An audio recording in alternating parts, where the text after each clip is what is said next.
Question 1 35 आधार भुजा तथा 60 अक्ष के समपंचभुजाकार पिरामिड का प्रक्षेप खींचो जिसका अक्ष वीपी से 30 डिग्री पर झुकाया तथा एचपी के समांतर है। पिरामिड की आधार भुजा वीपी के समांतर तथा 20 वीपी के पीछे है। अब आपका ये समपंचभुजाकार पिरामिड है, इसकी भुजा 35 और अक्ष 60 है। अक्ष का एंगल वीपी से दे रखा है 30 डिग्री पर, तो इससे हम समझ जाएंगे कि जब अक्ष का एंगल वीपी से दे रखा है यानी एक्सिस आपकी एचपी में बनेगी और इसकी जो ट्रू शेप और बेस है वो आपका वीपी में बनेगा। ठीक है। पिरामिड की आधार भुजा वीपी के समांतर और 20 वीपी के पीछे है। अब 20 वीपी के पीछे होने का मतलब इसका जो एचपी में प्लान बनेगा वो एक्स वाई लाइन से 20 ऊपर बनेगा। ठीक है, तो ये भी हमें ध्यान देना है। और पिरामिड एचपी के समांतर है। ठीक है, अक्ष वीपी से 30 डिग्री पर झुका है, एचपी के समांतर है, यानी एचपी के समांतर होने का मतलब है पिरामिड अपने आधार पर लेटा हुआ है। ठीक है, अपनी एक्सिस पर रखा हुआ है या अपनी एक्सिस पर लेटा हुआ है। ठीक है, यानी इसकी जो ट्रू शेप और बेस है वो आपके वीपी में बनेगी फ्रंट व्यू में, और जो उसका एक्सिस व्यू है वो आपका एचपी में बनेगा। ठीक है, इसलिए एंगल आपका वीपी से दे रखा है 30 डिग्री पर, जो कि हम एचपी में हमें इसको लेना है। ठीक है, तो सबसे पहले हम एक एक्स वाई लाइन को ड्रॉ करेंगे। ये भी आपका क्वेश्चन सेकंड स्टेज में कंप्लीट होगा क्योंकि इसकी एक्सिस जो है इंक्लाइंड है वीपी से। ठीक है,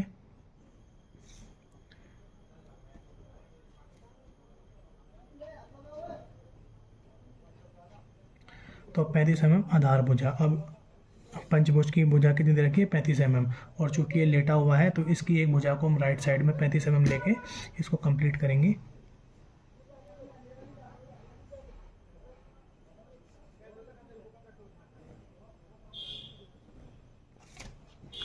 अब एंगल हमें पता है कि इसका इंटरनल एंगल 108 डिग्री होता है, तो इसको हम कंप्लीट कर लेंगे जल्दी से।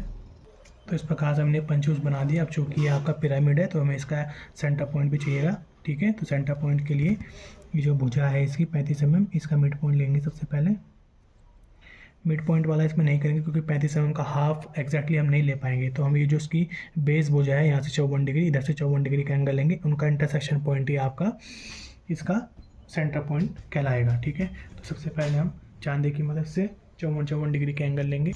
तो इस प्रकार से हमने इधर से 54 डिग्री लिया, इधर से 54 डिग्री लिया, इन दोनों का इंटरसेक्शन पॉइंट यही इसका सेंटर पॉइंट कहलाएगा। अब ये एक्स्ट्रा लाइन को हम इरेज कर देंगे और इनके सभी पॉइंटों को, सभी भुजाओं के किनारों को आपस में हम ज्वाइन करा देंगे।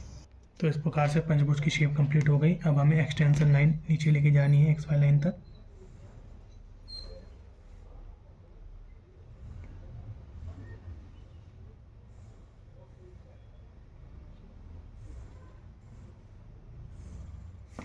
और चूँकि इसमें पिरामिड की आधार भुजा वीपी के समांतर और 20 वीपी के पीछे है, यानी वीपी के पीछे का मतलब उतना ही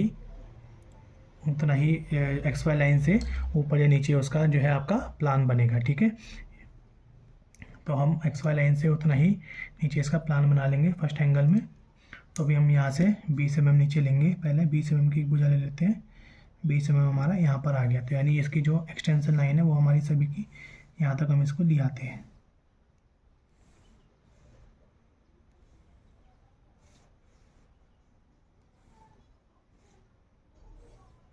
ठीक है, इसका जो प्लान बनेगा वो यहाँ से बनेगा। ठीक है, अब हम इसको आपस में ज्वाइन करा देंगे।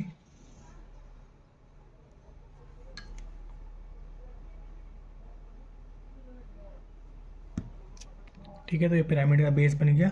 अब इसकी जो हाइट है वो 60 है, तो यहाँ सेंटर वाले से हम इसकी 60 की जो हाइट है वो ले लेंगे नीचे की तरफ, यहाँ पर आ गई हमारी, और इन सभी पॉइंटों को आपस में ज्वाइन करा देंगे।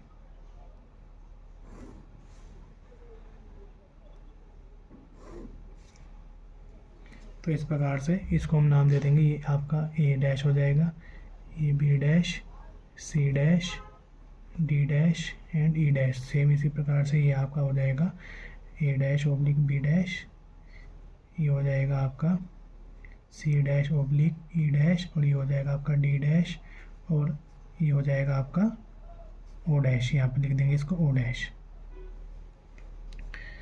ठीक है, अब क्या कहा गया है कि इसका अक्ष वीपी से 30 डिग्री पर झुका है, तो वीपी का एंगल हम एचपी में लेंगे। ठीक है, और चूंकि ये हमें 20 पीछे बोला गया है तो हम एक लाइन यहाँ पर ड्रॉ कर लेंगे। ठीक है, इसी लाइन पर हम अब इसको इंक्लाइन करेंगे 30 डिग्री के एंगल पर। तो हम यहाँ पे इस लाइन पे कहीं पे भी 30 डिग्री का एंगल ले लेंगे और इसको पूरे को इंक्लाइन कर देंगे। तो ये हमने इस लाइन पर ये कहीं पर पॉइंट लिया और एक 30 डिग्री का हमने एंगल लिया, ठीक है। अब इस 30 डिग्री के एंगल पर हमने एक लाइन को ड्रॉ किया, ठीक है। बेसिकली ये इस एक्सिस व्यू की इसकी सेंटर लाइन होगी, ये जो हमने इस पर 30 डिग्री का एंगल बनाया, सेंटर लाइन का हमने ये एंगल बनाया। अब हमने इसका जो बेस है इसकी लेंथ को मेजर किया, ये आपका लगभग 5.5 है। तो अब हमने स्केल को इस एंगल पर इस प्रकार से सेट किया कि इसका हाफ इस लाइन के इधर आए और हाफ इस लाइन के इस लाइन पर परफेक्टली आ जाए। तो 5.5 सेंटीमीटर का हाफ 2.8 सेंटीमीटर आपका लेफ्ट साइड और 2.8 आपका राइट साइड। तो हम इसको इसी लाइन पे पीछे लेके चलेंगे और देखेंगे कि कहाँ पर 5.5 हमारा एग्जैक्ट आ जाएगा।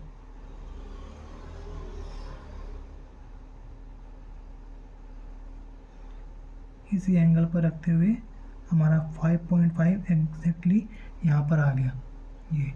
तो हम इसको यहाँ पर बना देंगे, इसको इस तरह से, इसके बेस को, ठीक है।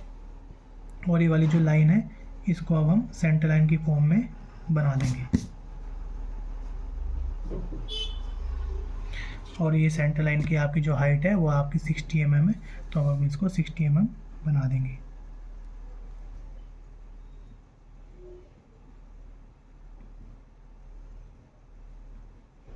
इस प्रकार से, और दोनों किनारों को आपस में भी ज्वाइन करा देंगे।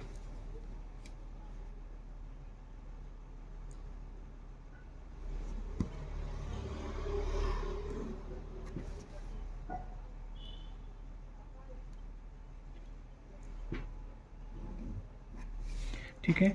और ये जो इसका ये वाला पॉइंट है इसकी भी हम स्थिति देख लेंगे। यहाँ से डी पॉइंट से डिस्टेंस है इसकी 2, तो ये वाला पॉइंट आपका इस साइड में आ गया है यहाँ पर, ठीक है। तो यहाँ से 2 सेंटीमीटर की डिस्टेंस पे हम एक पॉइंट बना के इसको भी इससे ज्वाइन करा देंगे, ठीक है। तो अब इनका जैसे ये डी डैश था तो ये आपका डी था ये, तो ये आपका D1 हो जाएगा। यहाँ पे आपका डैश नहीं लगेगा, HP में आपका डैश नहीं लगता है, एलिवेशन में आपका डैश लगता है, ठीक है। तो ये D1 हो गया। ये आपका C और E था, तो इसको हम C1/E1 लिख देंगे, और ये आपका O1 हो जाएगा, ठीक है। और ये आपका पॉइंट हो जाएगा A1/B1, ठीक है। अब यहाँ से हमें एक्सटेंशन लाइन ऊपर लेके जानी है, पहले इस वाले बेस से और इससे भी लेके जाएंगे ऊपर, और फिर यहाँ से हॉरिजॉन्टल एक्सटेंशन लाइन लेके जाएंगे और उनको आपस में जहाँ पर वो कट कर रहे होंगे वहाँ पर हम मार्क कर देंगे। ये एक्सटेंशन लाइन पैरेलल होनी चाहिए आपकी बिल्कुल 90 डिग्री पे।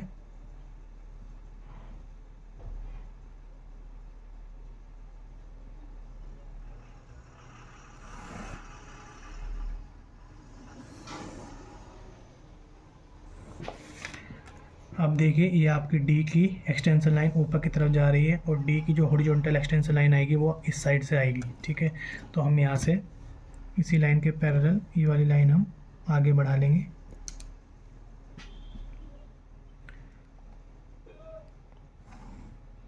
ये तो इसने इसको यहाँ पे कट किया, तो ये आपका बन जाएगा D1 इसी प्रकार से ये वाली लाइन आपकी सी की और ई की जा रही है ऊपर की तरफ, तो ई की एक्सटेंशन लाइन आपकी हॉरिजॉन्टली यहाँ से आएगी।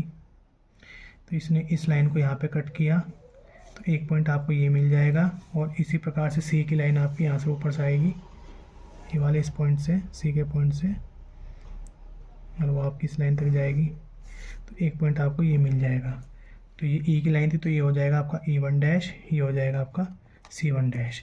इसी प्रकार से ये वाली लाइन आपकी ए और बी की जा रही है, तो ए की लाइन आपकी ये है, ए का पॉइंट आपका ये है, तो यहाँ से आपकी ए की लाइन ये हो गई, और इसी प्रकार से बी की लाइन आपकी ये हो गई यहाँ से। तो ये पॉइंट मिल गया हमको A1 और ये मिल गया हमको B1। अब ये वाली लाइन आपकी ओ की जा रही है और ओ की पॉइंट हमारा ये वाला है यहाँ से, तो यहाँ से सेंटर लाइन को हम आगे बढ़ा देंगे इसको। इसने इसको यहाँ पे कट किया, तो ये पॉइंट आपको मिल जाएगा O1। अब इन सभी पॉइंटों को हम आपस में ज्वाइन कराएंगे।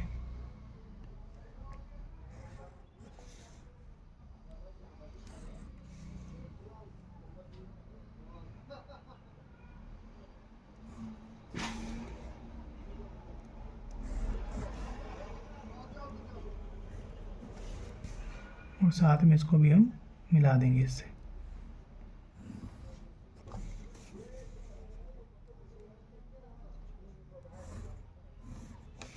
अब ये जितनी भी एक्सटेंशन लाइन एक्स्ट्रा है इसको हम पहले रिमूव कर देंगे जल्दी से। तो इस प्रकार से आपका ये बन जाते हैं। साथ में हम इसको भी मिला देंगे इससे।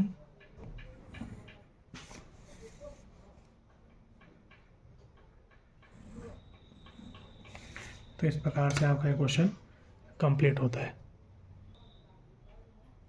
इन क्वेश्चन में ये ध्यान रखना है कि जो हम एक्सटेंशन लाइन लेके जाएंगे ये बहुत हल्की पेंसिल से लेके जाएंगे, ताकि जब हम इसको इरेज करें बाद में तो निशान ना पड़े ज़्यादा। ठीक है।